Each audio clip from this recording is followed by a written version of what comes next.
Hi, Janice Colby, Keller Williams Tri-Valley. Welcome to my open house. How can I help you today? Hi, I actually want to find out about the house. What can you tell me about it?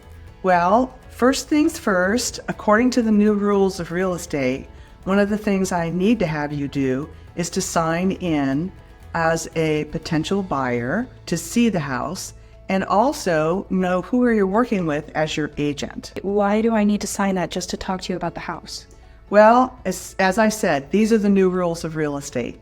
And in California, a buyer needs to register when they come into the house and let us know who the agent is that they're working with.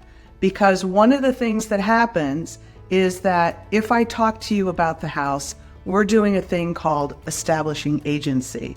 And before I can do that, we actually have to have a signed agreement. So if you're already working with another agent, great. If you're not, then we need to do some paperwork so that I can stay within the new rules of real estate.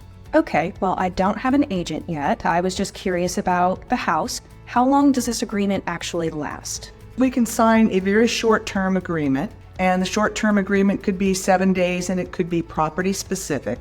But in California, we are asking everyone to sign in, tell us who their agent is, and if they want to go ahead and learn something from me, the listing agent, about the house, I'm happy to do it. We just have to sign this brief agreement so that I can discuss the house with you and that you know that I'm representing the seller.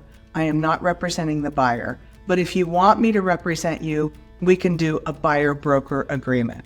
Okay, so what does signing this form imply for me if I do want to buy the house? Well, if you want to buy the house, one of the things that the buyer-broker agreement says is that you're going to be responsible for making sure that I'm compensated.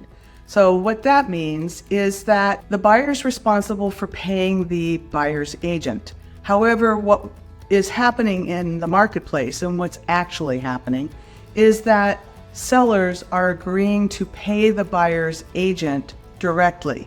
This used to be different in the old days of real estate, but now the seller can go ahead and pay the buyer's agent directly.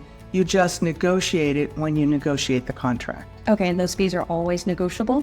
Yes, they are. They always have been negotiable. Can I still use you as an agent even if the agreement lapses or I don't want to buy the listed house? Absolutely. We can go ahead and sign another buyer-broker agreement.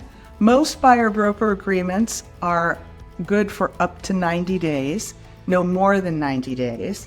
And we can make it a shorter period or a longer period. We would just need to sign another buyer-broker agreement after 90 days. Okay, that sounds perfectly fine. Where do I sign? Okay, let's go ahead and sit down.